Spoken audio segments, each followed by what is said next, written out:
bien écoutez, je suis Claude Thiallier, je suis la fille de Raymond Thiallier. Raymond Thiallier était un grand ami de Léopold Kretz. Voilà, nous sommes devenus donc très amis, très collectionneurs d'œuvres de Kretz. Nous avons chez nous de nombreux bronzes, des dessins, des peintures. Voilà. Et nous sommes amateurs d'art surtout.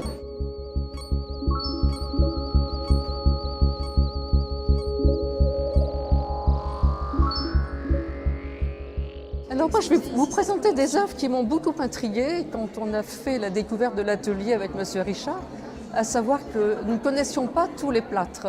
Par exemple, la pièce qui est derrière vous, nous ne la connaissions pas du tout. Et c'était vraiment une découverte extraordinaire. Nous connaissions beaucoup de plâtres parce que nous étions très amoureux de l'œuvre de Léopold Kretz, mais on en a découvert un certain nombre. Je les ai moi-même mises en valeur avec M. Richard, puisqu'il y en avait 450. Mais c'est vrai qu'aujourd'hui, je ne les reconnais pas tellement elles sont belles. Ce sont des œuvres de très grande qualité et le travail de Mme Masson a été absolument extraordinaire. Cette exposition nous tient à cœur, pourquoi? Parce qu'à la mort d'Anna Kretz, elle m'avait chargé de trouver un musée. Donc j'ai eu beaucoup de difficultés pour trouver le musée et j'ai fini par rencontrer M. Richard qui était très amoureux de l'œuvre de Léopold Kretz et qui, je savais qu'il allait la mettre en valeur comme il le fallait.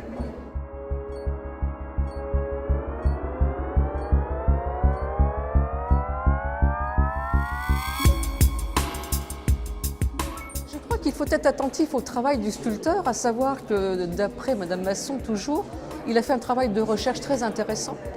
Et ce qui est intéressant, c'est de voir, bon là c'est une œuvre qui, je dirais, quasi finie, puisqu'elle ressemble à un bronze, mais vous avez des pièces qui ont été retouchées.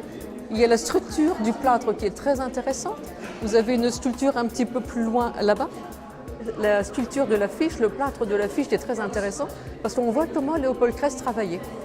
Et ça, c'est un travail qu'on voit, comme dit M. Richard très justement, on ne le voit pas souvent. Parce que bien souvent, les œuvres ont été détruites. Et là, on a de la chance que les œuvres ont été conservées, tout comme le mobilier de l'atelier de Kretz, qui a déménagé d'un atelier à l'autre.